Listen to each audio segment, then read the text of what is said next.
Donc aujourd'hui, nous commençons une nouvelle étude que je vais appeler Cantique de rédemption.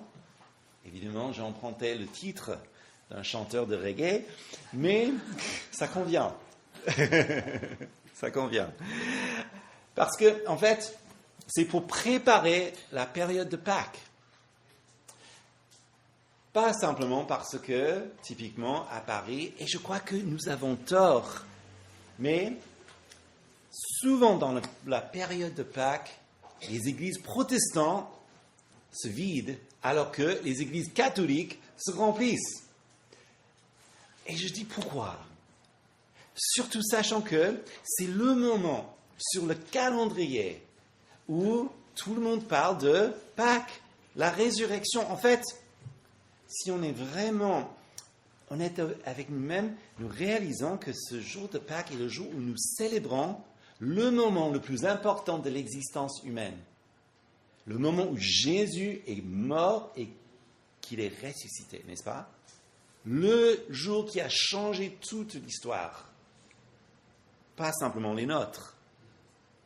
Et donc voilà pourquoi j'aimerais prendre de l'avant et pour nous préparer cette période si importante dans la vie. Alors, les chants de rédemption, en fait, c'est tout un tranche de psaumes, les psaumes 113 jusqu'à 118. Les théologiens les appellent le Hallel égyptien. Alors attention, c'est pas Halal, c'est Hallel. C'est-à-dire, en fait, ça vient d'un mot hébreu. Et ce mot, Hallel, nous donne le mot que nous reconnaissons tous, Alléluia. Et en fait, le mot Alléluia, ça veut dire louer Yahvé. Donc, cette tranche de psaumes, en fait, c'est les psaumes qui sont chantés lors du Seder de Pâques. En fait, les deux premiers sont chantés avant le repas et les autres sont gardés pour la fin. Et c'est très important pour les chrétiens aussi parce que certainement vous vous dites, mais ok, ça c'est bien pour le peuple juif, mais qu'est-ce que ça a à voir avec nous? En fait, sachez-le, Jésus, il a chanté ces psaumes et c'est justement marqué dans les évangiles. Mais si on considère que ce sont probablement les derniers psaumes qu'il a chantés avant la crucifixion, ça rend les choses encore plus fortes. En fait, tous ces psaumes tournent autour de l'Exode. Et donc l'Exode est important parce que, bibliquement parlant, et surtout en Christ, nous pouvons parler de 3 exodes. Donc, premier exode, c'est quoi? C'est la sortie de l'Égypte, n'est-ce pas? Deuxième exode, c'est la résurrection du Christ qui maintenant nous fait sortir du royaume des ténèbres, donc un exode vers le royaume de Dieu, n'est-ce pas? Troisième exode, je pense que vous le savez, c'est... Oui, voilà. Donc c'est le retour de Christ. Donc l'exode final. Donc c'est intéressant de voir ces choses à partir de là. Lire et étudier ces psaumes ont un sens très profond pour les chrétiens. Et donc j'espère, voilà mon souhait, c'est que ces psaumes vont nous donner un plus grand amour pour le Christ, à force de voir dans toute sa splendeur et au travers de cela, que du coup on soit, et que je sois surtout, émerveillé par sa personne.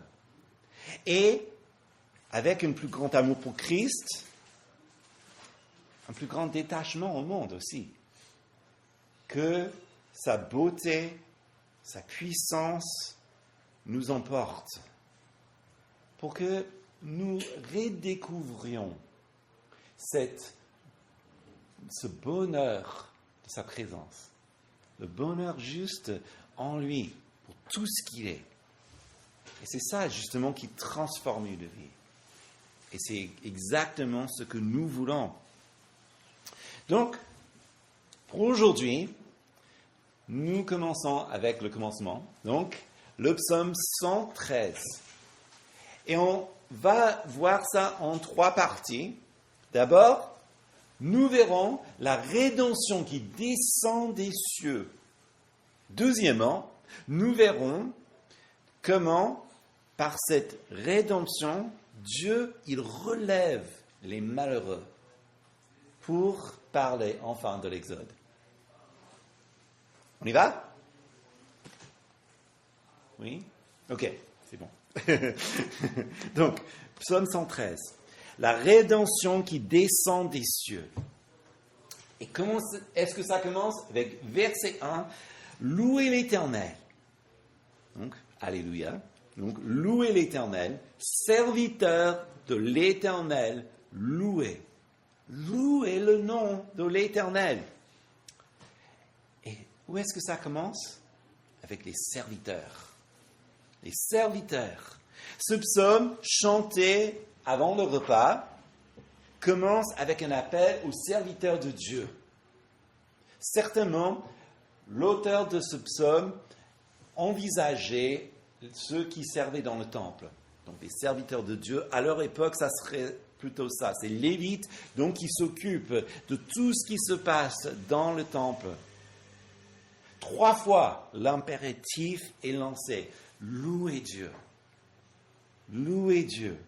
Louez Dieu. Et pourquoi? Parce que Dieu veut que ses serviteurs, ses prêtres, ses lévites, soient dans cette mentalité, qu'ils le louent. C'est-à-dire que Dieu ne veut pas un service à contre-cœur. Il veut de la joie. Il ne veut pas non plus un service à demi-effort, mais avec zèle. C'est lui qui nous a fait. N'est-ce pas? C'est lui qui nous a donné vie. C'est lui qui nous a sauvés. Et qu'est-ce qu'il veut si ce n'est de la joie dans sa maison? Et c'est vrai que parfois on arrive, moi je suis le premier, et j'ai la circulation en tête, j'ai peut-être pas une très bonne sommeil, plein de choses peuvent justement me prendre et me surprendre, et j'arrive, et honnêtement, je n'ai pas encore de cette joie. N'oublions pas que la joie que nous cherchons, ce n'est pas juste une bonheur vis-à-vis des circonstances, comme nous venons de chanter tout à l'heure, dans la chanson Bénis l'Éternel. Ce que nous voulons, c'est que le Saint-Esprit saisisse nos cœurs, pour qu'il dégage en nous ce fruit qui est une véritable joie. Parce que c'est ça qui est le plus important. Par l'œuvre du Saint-Esprit, il est possible justement d'être dans la joie malgré les circonstances. Bon, ça ne veut pas forcément dire qu'on a des rires qui ne cessent pas. Peut-être même le sourire est difficile dans certains moments. Mais il y a aussi une calme joie, qu'on peut aussi appeler la paix, qui marque l'individu qui est rempli du Saint-Esprit. C'est ce qu'il veut pour nous. Et donc, s'il veut que ses serviteurs louent l'Éternel, nous pouvons savoir que c'est bénéfique. Et puis, deuxièmement, si on ne l'a pas, c'est pas la peine de faire semblant, c'est lui qui donne les forces, toujours, pour son œuvre. C'est lui qui donne la force, que ce soit même pour l'évangélisation ou quelque chose qu'il présente devant nous, c'est lui qui donne la force. Donc c'est au serviteur de le louer. Mais deuxièmement, que son nom soit loué éternellement, universellement. versets 2 et 3. Que le nom de l'Éternel soit béni, dès maintenant et à toujours. Du lever du soleil jusqu'à son couchant, que le nom de l'Éternel soit loué. Le nom. Alors oui, nous savons que ce nom, le grand je suis, le nom de Yahvé, chaque fois que nous lisons en français éternel, c'est ça qui est évoqué. Alors, ce nom, qui est un nom d'alliance entre le peuple Israël et son Dieu, ce nom qui est si profond. Il est qui il est, qu'il était, qu'il le sera, tout ce dont nous avons besoin, à tout moment. Ce n'est pas juste le nom en tant que tel Yahvé, ou le nom éternel qui soit loué, mais tout ce qu'il représente. Le fait que, dès le matin, dès le soir, pour toujours, il est là. Que sa providence ne faillit jamais. Parce qu'il est fidèle à sa parole. Parce que son amour fidèle n'a pas de fin. Parce que sa grâce nous couvre à chaque instant. Tout ce qu'il fait, le fait qu'il est souverain, il laisse les choses aller dans un certain sens, mais il est toujours là pour tourner les cœurs des rois. Il est celui qui nous accueille. Son nom est comme un tout-puissant où nous pouvons nous courir quand nous avons du mal, quand nous sommes vraiment dans la panique. Nous pouvons tourner vers lui. Tout cela, c'est son nom. C'est la même idée que Jésus nous a enseigné, cette même idée que Jésus nous a enseigné lorsque il nous a enseigné comment prier. Notre Père, qui es aux cieux, que ton nom soit sanctifié. Là, il y a tellement à dire juste sur ces petits mots. Que ton nom soit sanctifié. Père, combien nous avons justement de richesses, de bénédictions, de relations intimes avec ce nom, Père. C'est vaste. Il est Père. Il est merveilleux. Il est le Tout-Puissant. Il est Dieu des armées, ou même, on peut le traduire, des armées d'anges. Il est omniscient. Il peut tout. Il est souverain.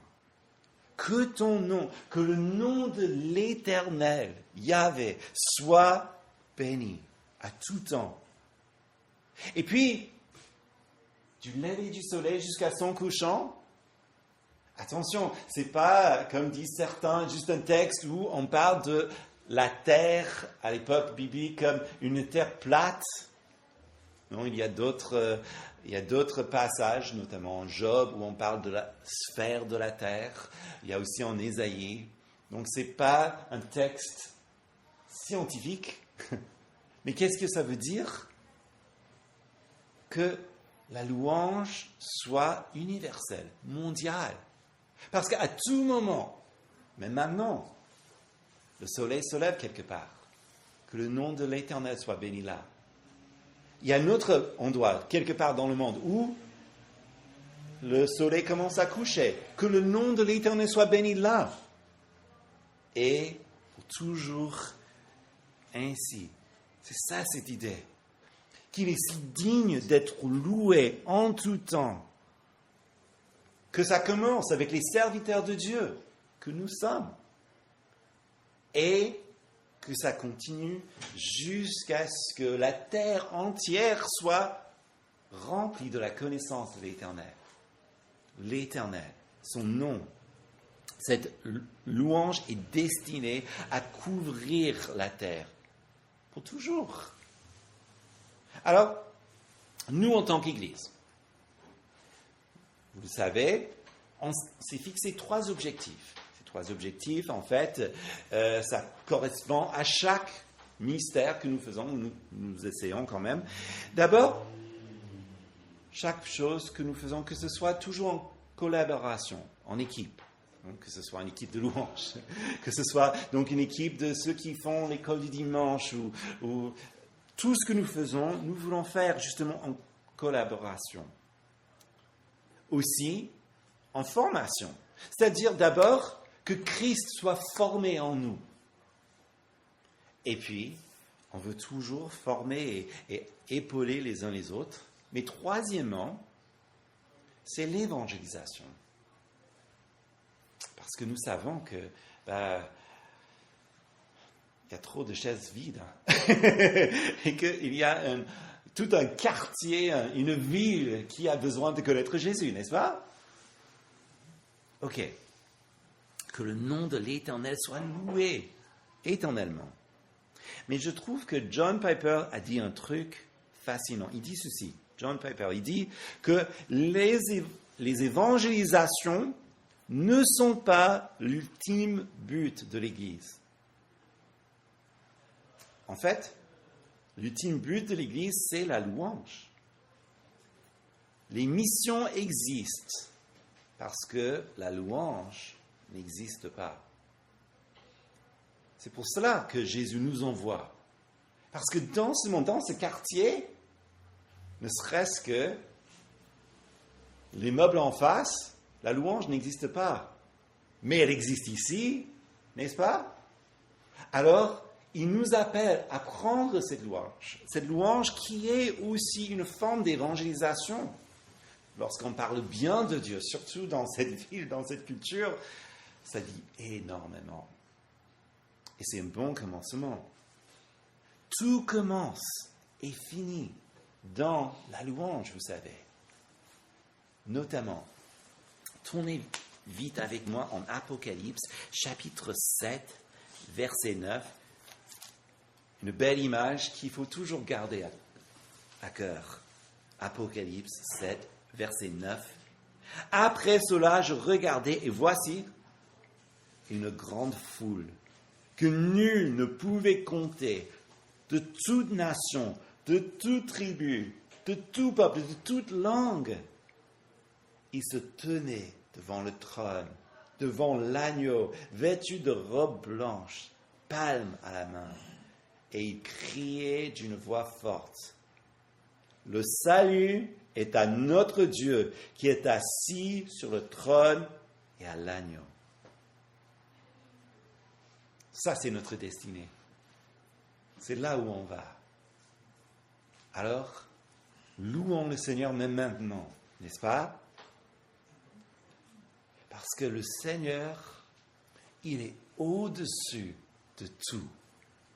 Regardez verset, on revient à ce psaume, regardez versets 4 à 6. L'Éternel est élevé au-dessus de toutes les nations. Sa gloire est au-dessus des cieux. Qui est semblable à l'Éternel notre Dieu? Il s'élève très haut pour siéger. Il s'abaisse pour regarder les cieux et la terre. Que c'est important de garder ceci à cœur. Dans une époque où il y a énormément de tensions sur la scène géopolitique, n'est-ce pas? Dieu est au-dessus des nations. C'est lui qui dirige les cœurs des rois, selon Proverbe 21:1. Il peut diriger tous ces gens. Sa gloire est au-dessus des cieux. Et donc, il n'y a aucune nation, aucun président, aucune guerre, aucune catastrophe naturelle, aucune technologie, aucune forme d'intelligence artificielle, je sais, quelque menace qu'il soit, c'est rien pour lui. Il est au-dessus de tout cela. En fait, il suffit pour nous juste de lever la tête et de le regarder, parce qu'il est là. À l'époque où on écrit on a écrit ce psaume, on parlait de Baal. Vous connaissez Baal, donc ce idole qui est assez méchant. On parlait de Baal comme celui qui chevauche les nuées. Donc, on imagine qu'il est dans son chariot, il chevauche sur les nuées, n'est-ce pas? Le psaumiste, il s'en moque. Et c'est voulu. Dieu est tellement au-dessus de tout, il regarde même les cieux et les nuées. Qu'importe Baal, qu'importe les autres, l'Éternel est le plus haut. Il est incomparable. Qui est donc ces dieux égyptiens qui veulent garder le peuple d'Israël en esclavage? Ils sont rien.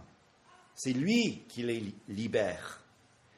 Et ce point est très fort parce que Dieu est celui qui est élevé à ce point, mais quand il regarde, ce n'est pas juste pour observer. Il regarde pour agir. Et son action, c'est la rédemption. La rédemption, donc, qui descend. On commence avec la louange parce que sa rédemption descend vers nous. Et c'est sa rédemption, deuxièmement, qui relève même les plus malheureux de la terre. Notamment ceux qui sont pauvres, ceux qui sont faibles. Versets 7 et 8. De la poussière, il redresse le faible. Du fumier, il relève le pauvre pour les faire siéger avec les notables de son peuple. Du plus haut des cieux, Dieu rejoint ceux qui sont au plus bas dans la société. Personne n'échappe son attention. Le faible, justement, il est souvent piétiné par les grands dans ce monde. Mais Dieu, il les redresse pour les faire asseoir même à l'égalité avec les princes, les grands. Les premiers seront les derniers seront les premiers. Rappelons-nous de cette belle histoire dans les évangiles où il y a cette femme, pendant 12 ans, elle était affligée par une fuite de sang. Elle avait cette maladie. Tout ce qu'elle voulait était juste de toucher le frein de son vêtement. Elle arrive, elle pousse, elle touche son vêtement et elle sent qu'elle est guérie. Jésus ne l'a pas laissée juste comme ça, en secret. Parce que cette femme, pendant 12 ans, elle a tout perdu. Elle était, en quelque sorte, parfaitement marginalisée. Qu'est-ce que Jésus fait? Il se tourne et la relève. Et lui redonne sa dignité. Ça, c'est notre Dieu. Le pauvre, il est souvent dans des situations qui ressemblent, très bien dites, comme du fumier, n'est-ce pas? Où il fonce, il ne peut pas se relever. Mais, qu'est-ce que Jésus dit aux pauvres? Heureux les pauvres en esprit, car le royaume des cieux est à eux. Leur héritage dépasse toute attente. Tous les riches de ce monde ne peuvent pas avoir accès, si ce n'est par Jésus. Mais le pauvre de l'esprit, Jésus le voit et lui donne un héritage qui dépasse l'imagination. Et il pourvoit. Dieu pourvoit à nos besoins. Parfois, sa provision n'arrive pas autant que nous estimons que ça doit être. Là, j'avoue. Mais c'est toujours à l'heure. Dieu donne grâce aux humbles. Il s'oppose aux orgueilleux. Parce que lui, le plus haut, s'est humilié pour nous racheter de notre misère.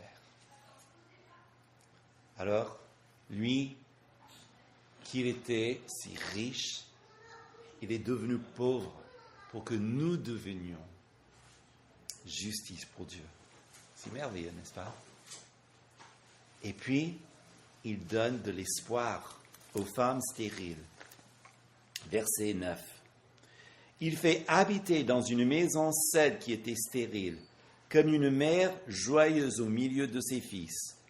Louez l'Éternel, ou plus exactement, Alléluia. Là, l'auteur cite sans doute 1 Samuel 5 et 8. En fait, vous connaissez cette histoire, sans doute, c'est la mère du prophète Samuel qui ne pouvait pas avoir d'enfant. Et puis, elle s'est présentée devant le tabernacle. Et puis, l'histoire, je résume. Elle reçoit la bénédiction du prêtre, elle rentre chez elle, elle a un fils, et elle revient pour présenter justement son fils, donc qui a été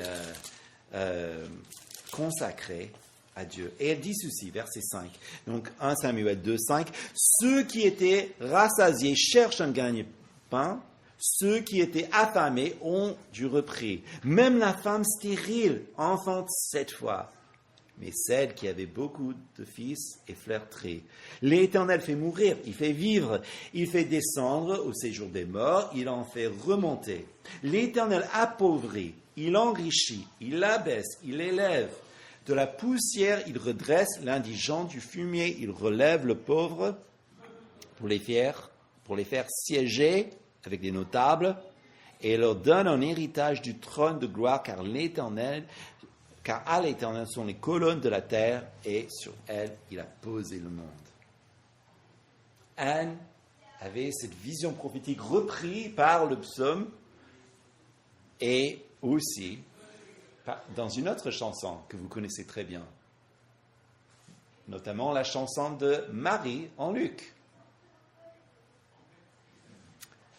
À cette époque, une femme stérile était considérée comme maudite.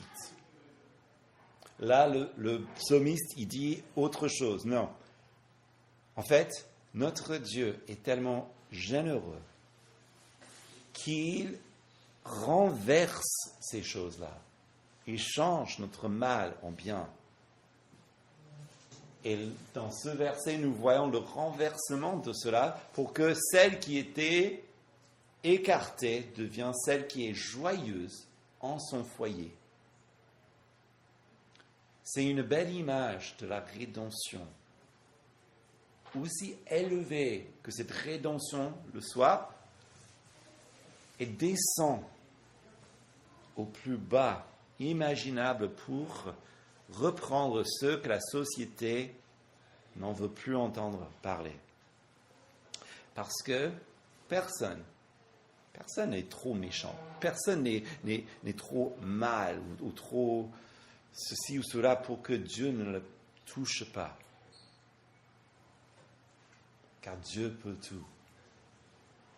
Ainsi, nous avons l'espoir, quoi qu'il arrive. Et c'est ce psaume qui nous aide justement à toujours garder ça à cœur.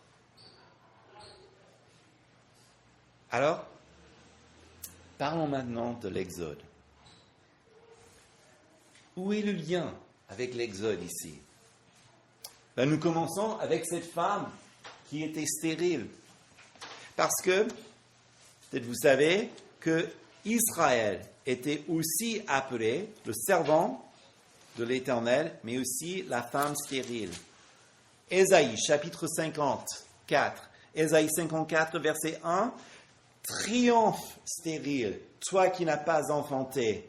Éclate en cri de triomphe et jubilé, toi qui n'as pas connu les douleurs, car les fils de la délaissée seront plus nombreux que les fils de celle qui est mariée, dit l'Éternel. Donc, Israël, qui était justement délaissé, stérile à cause de cet esclavage, lorsqu'elle est ressortie de l'Égypte, est-ce que Dieu l'a gardée dans une telle situation? Non. Exode, chapitre 19, verset 6, nous lisons « Quant à vous, vous serez pour moi un royaume de sacrificateurs, une nation sainte. Voilà les paroles que tu diras aux Israélites. » Lorsqu'il était esclave, Israël n'avait pas d'espoir. L'Égypte, lui, a enlevé sa dignité, ses fils, son temps, sa force, sa liberté. Mais voilà ce que l'Égypte n'a jamais fait. N'a jamais enlevé son Dieu. Parce que Dieu était toujours avec eux.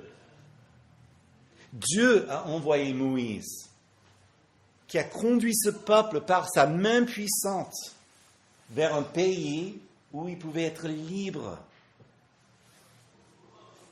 Et il lui donne justement tout ce qui est nécessaire pour transformer ce peuple qui ne sera plus esclave, mais un peuple qui devient une nation sainte, des sacrificateurs pour lui, des serviteurs. Ah, louez l'Éternel, serviteur de Dieu, louez l'Éternel. Ainsi, ce peuple de Dieu a raison de le louer pour toujours, car c'est lui le Rédempteur. Donc, pour finir, pour terminer, la rédemption qui descend d'en haut relève les malheureux les plus bas. Pour l'Exode, il y a une raison. C'est pour l'Exode. Et encore plus beau, c'est que, peut-être vous avez déjà senti ça, mais la mission de Jésus suit exactement la même structure de ce psaume. Dans cette plus grande Exode, qui fait chanter éternellement l'accomplissement de la Pâque. Comme la louange part d'en haut, qui descend justement et relève ceux qui sont affligés, Jésus, il est parti d'en haut, n'est-ce pas? Qui est descendu jusqu'à terre, qui a pris notre humanité sur lui, qui est mort à notre place, qui est allé là où personne ne pouvait aller, au plus profond, enseveli, ressuscité le troisième jour, et remonté. Il fut crucifié pour nos péchés, ressuscité victorieux. Et ensuite, il nous appelle à suivre dans sa victoire. Sa victoire. Louons le Seigneur. Alléluia. Louez l'Éternel, notre Rédempteur, qui a fait autant pour nous. Amen.